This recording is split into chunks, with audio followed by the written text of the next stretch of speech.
Te reo ererangi o te mānia. This episode was produced in Otatahi by Plains Media, with support from New Zealand On Air.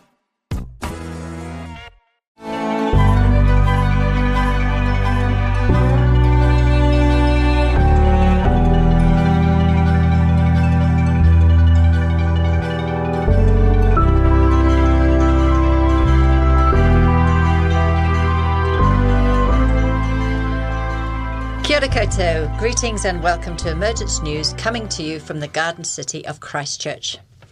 We are, as you know, based in Aotearoa, New Zealand, and as we are in the Southern Hemisphere, we are heading at great speed towards the end of our summertime. Summer is usually a time for relaxing and being outside in nature, a time for happiness and joy, which is our birthright. Are we feeling it? New Zealand is experiencing some extreme weather events, heat and drought in the north and flooding in the south. Generally, though, we are getting off lightly so far, relative to our neighbours in Australia anyway. However, this summer has been a mixture of cool and cloudy with strong winds interspersed with meltingly hot days. Unpredictable is probably the best word to describe it, and feels like it is reflecting how we humans are experiencing our daily lives. We are certainly being kept on our toes. You can almost feel the collective in-breath, awaiting and wondering, what on earth is going to happen next? This lack of predictability creates feelings of insecurity and is one of the trials we are living through as the world we know collapses around us. Sometimes it crashes, sending shockwaves through our consciousness, while most of the time cracks appear and ways of being feel shaky and unreliable. What used to be accepted behaviour or ways of doing things have become outdated and questioned. As our consciousness is expanding and growing, such behaviour is no longer considered appropriate or relevant. Our purpose for recording these programmes is to share with you a story we know that could explain why life is so unpredictable and uncertain. We call this programme Emergence News because of the gradual emergence into the world of a group from our spiritual hierarchy. They have returned as men to live in the world of men and for the first time as a group. They are our elder brothers, beings who have been guiding and caring for humanity for millennia. Their presence is stimulating ideas and actions, and at such a speed that we are left feeling unbalanced and uncertain as to what, if anything, we can be certain of.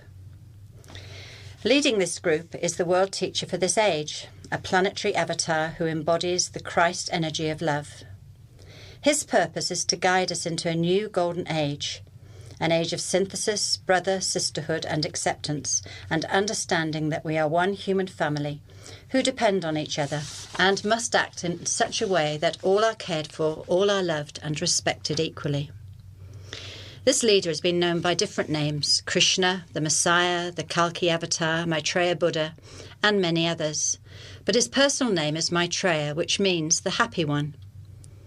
He arrived here on this planet in 1977.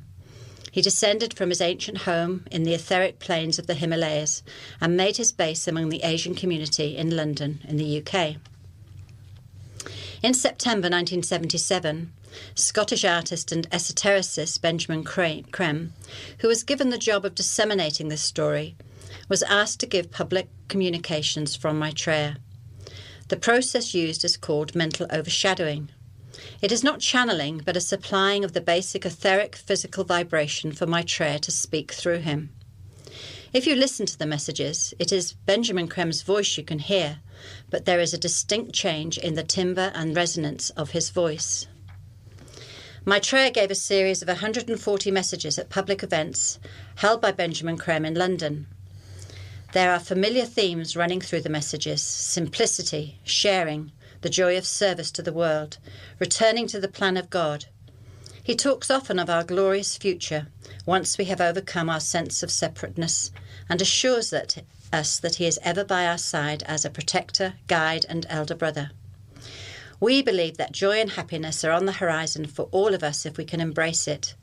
All we need to do is let go of the limiting belief that we or any one of us do not deserve to be happy, to be cared for, to be loved. So in the studio today, and continuing with this theme, we have John and Peter. Welcome, guys. Hello there, Sophia. Hello, Sophia. My dear friends, I'm happy to be with you once more. Great. That's the words of Maitreya, and we'll be hearing about that in a minute.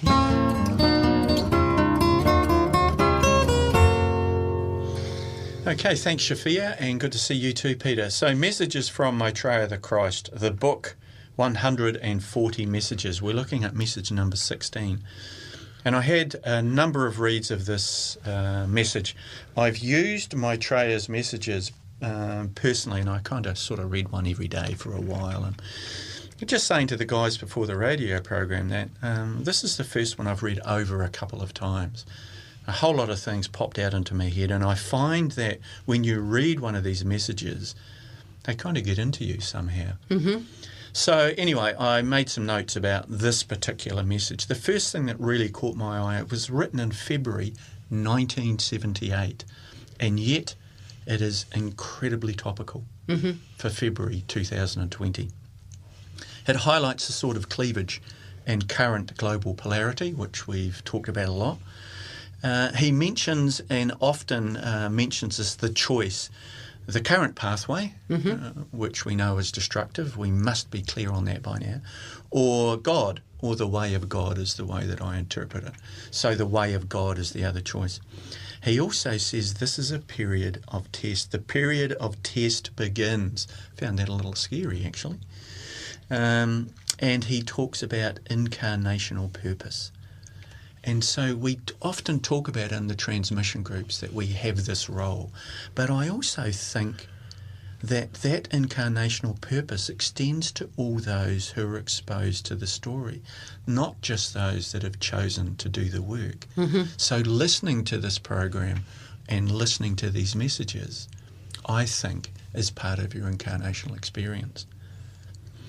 Well, Benjamin Creme does say that these messages are creating a huge thought form, aren't they, that are going into the minds of humanity at a different level. Yeah. It's almost like it's a reminder that we have chosen to be here now. And most of us, of course, forget, but, you know, there's sometimes little snippets of information that comes through that remind you that you are a soul in incarnation, that you have chosen to be here, and this is part of your purpose. Chosen this life, chosen this vehicle. Exactly. Chosen this circumstance.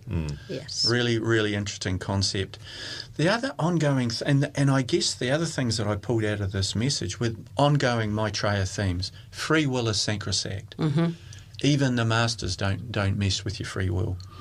The task is ours. Maitreya and the masters will show us the way, but really the job is ours, and it kind of made me think about my teenager, who is probably the most divine, gorgeous, intelligent teenager ever born on the planet. I'm fairly sure. Of course. I'm fairly sure about that. Yeah. And actually so divine at times that she actually hovers off the ground. Her feet never quite touched the planet. But we have this discussion about cleaning up your room. And it is a lesson she's having to learn to clean up her space. And it's a tough lesson, but it's a lesson for humanity. We need to clean up our room. We do. The other thing that comes through is there are reasons why we are all here, and you need to find out what they are. You aid your growth by aiding Maitreya. We're all divine, realise it. And the final one, and it's one of my favourite quotes, meditation and service are the right royal road to enlightenment. And that's a quote by Benjamin Creme from his book, Transmission Meditation. So meditation and service are the right royal road. Message number 16, absolutely fabulous ideas there. There is. So shall we talk a little bit about service? Because I think it's the thing, isn't it, that we all need to be able to sort of engage in. Yeah. So service is soul's purpose.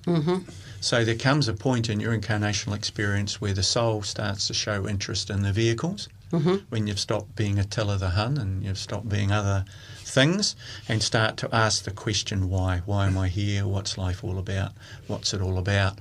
The soul starts to show interest, and the soul's purpose is service. So once that soul starts showing interest in the vehicle, it'll brush you towards meditation. Meditation is the tool for soul contact. So those two things will start happening. An interest in helping others, volunteering, with an idea to serve or maybe to decentralise yourself, and the practice of meditation, which brings in that soul energy to confirm that connection. Yes, and many people who do meditate will say that, you do need service to counteract the energy that you bring through from meditation, don't you? Yeah, to use it. Benjamin Creme calls it the neuroses of the initiate, where you're meditating, bringing in this energy but not letting it flow out. And so you get blockages. And I guess you could say that about money, couldn't you? If you've got all this money piled in there, then it's blockages and it's causing chaos. If money was flowing around the world, it would be a force for good. And if anybody would like to flow some money towards me, I would be most happy. Yes. I bought a lotto ticket on the weekend. If I'd won, we'd be never having this conversation. I'd be gone. You'd never see me again. I'd be flowing elsewhere. Yes, I'm sure. You'd be here, John. Yes, I would.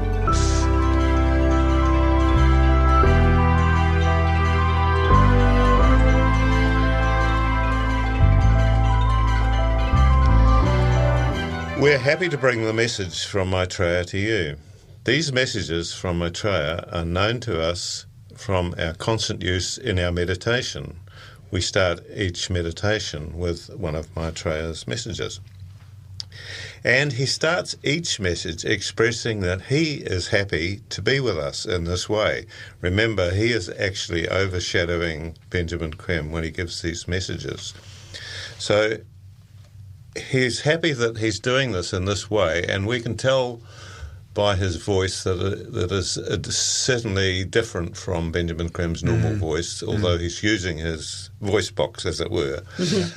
But not for nothing is he known as the happy one. We see this time and again, and it comes through on these messages. And he talks to us about our return to the Godhead as the same as the plan of God. And basically, we as souls are here to serve the plan of God, whether we know it or not. But in a deep way, that is what we're here for.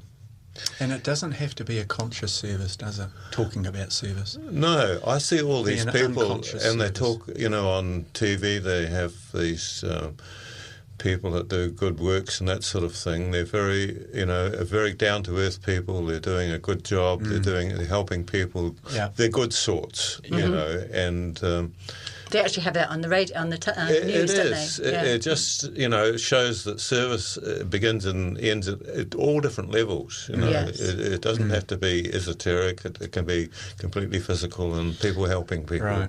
And you don't have to be banging a big drum to say, no, that's right.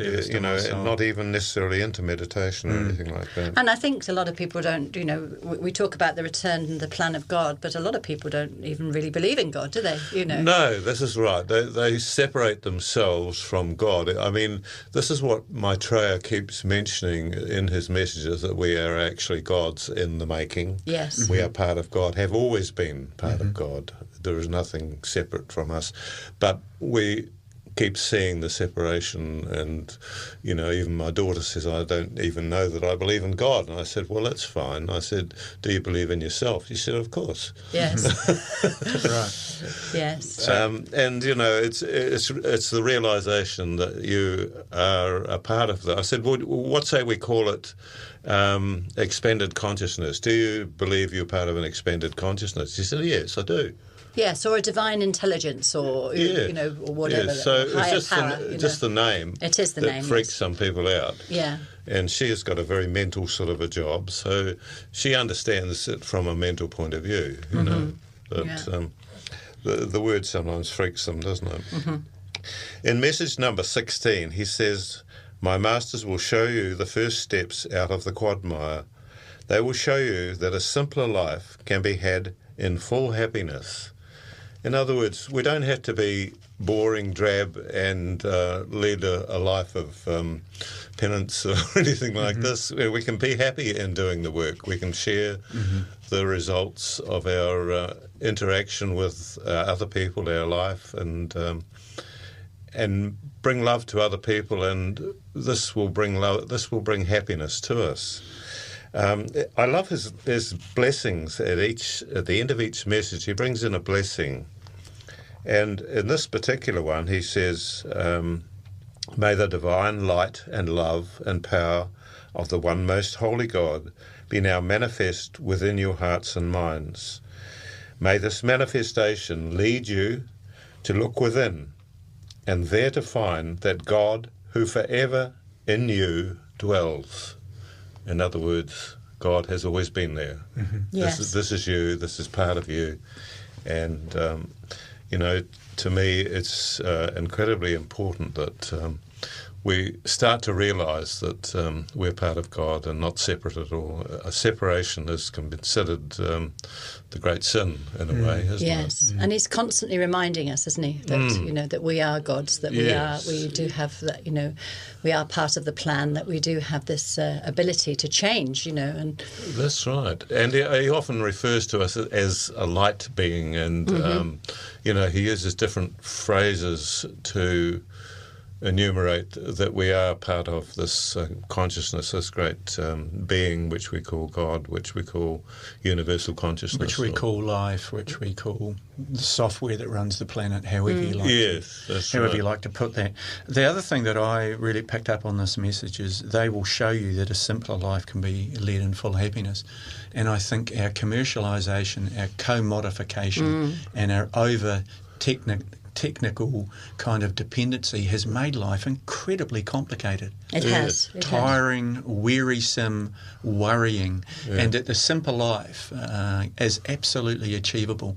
And there is a very strong global movement to move away from off the grid. Yes. And the grid doesn't just represent the electricity system, it represents that horribly complex life that we've made for ourselves around the drive for material. Even the food is suggested, stay away from the middle aisles. Use the food that you grow in your garden as well. Keep everything simple. So that simpler life is being done already. On this planet. It is being done, and yet people, on the people who question it sort of say, are we going to go back to sort of living in huts and, not having electricity? I mean, that's the criticism, isn't it? That's what people say. But it's actually nothing like that, because we're going to have glories, But also, I was born and raised in Christchurch in the late 50s, and back then we had a quarter-acre section, and Mum and Dad grew vegetables, and if we had a surplus, we swapped it over the fence to the neighbours next door, and we had chooks to clean up the scraps and produce eggs. And so we had what was normal in New Zealand in the 60s was quite a sustainable lifestyle. We had one car, we had no television, and we had a very good quality of life by sharing resource and by having that simpler life. But I think what we need to try and get people to understand is that by having a simpler life, it doesn't mean, like as Peter said, that it's going to be a boring life, or we're going to go back.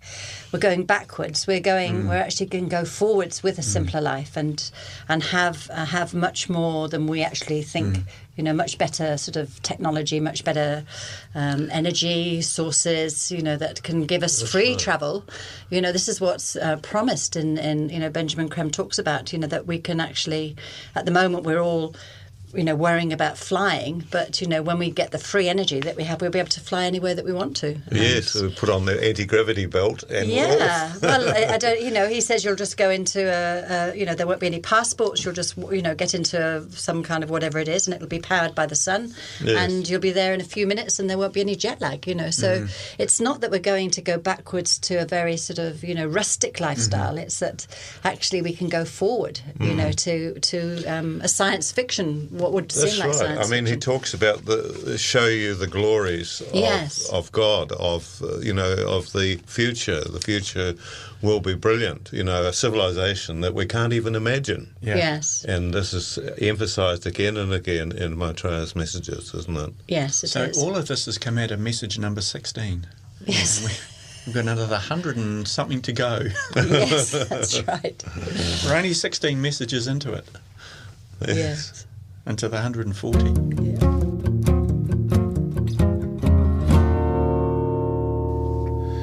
Message number 16. My dear friends, I am happy to be with you once more. My plan is to reveal to men there exists for them but two paths. One will lead them inexorably to devastation and death. The other, my friends, my dear ones, will lead mankind state to God, and in the light of his presence, they, if ready, will see wonders and unbelievable glories. My task is to point the way, to lead you out of discord into that blessed state of harmony and love, which will vouchsafe to you that dream. My work proceeds, and soon, now, very soon, you will see my face and hear my words. The period of test begins. My plan is to place before you these two alternatives, to outline the possibilities and the pitfalls. The choice is yours. You, from your own divinely given free will, must decide. If you, as in my heart I know you will, decide for God, I shall take you to him, and together we shall place before him our life of service to him and to the world. Many of my people already are doing so. It is this which confers on them the appellation, my beloved ones. Join this band of true servers of the world. Become my workers, become my companions, become my heroes, and serve the plan. Little time remains for this work of preparation. Take now the first steps into your glory. Serve the purpose of your return and the plan of God. They are one and the same. My masters will show you the first steps out of the quagmire. They will show you that a simpler life can be led in full happiness and manifested divine throughout love and service of our brothers. This is the way of old. It is the way of all time. Nothing really changes with God. Make now your choice to serve my plan and see the light which beckons you into the future, or to sound forever the knell of regret. May the divine light and love and power of the one most holy God be now manifest within your hearts and minds. May this manifestation lead you to look within and there to find that God who forever in you dwells. All this information can be found on the Share International website, www.share-international.org. Scorpio Books in Christchurch carries a magazine and some books. And also don't forget the podcasts, which are available on the Plains FM website. We welcome your comments, questions and feedback. Please contact us at emergencenews@gmail.com. The opportunity to join our transmission is available Monday and Wednesday evenings and Thursday mornings, which gives us the possibility to do a service meditation in conjunction with Masters.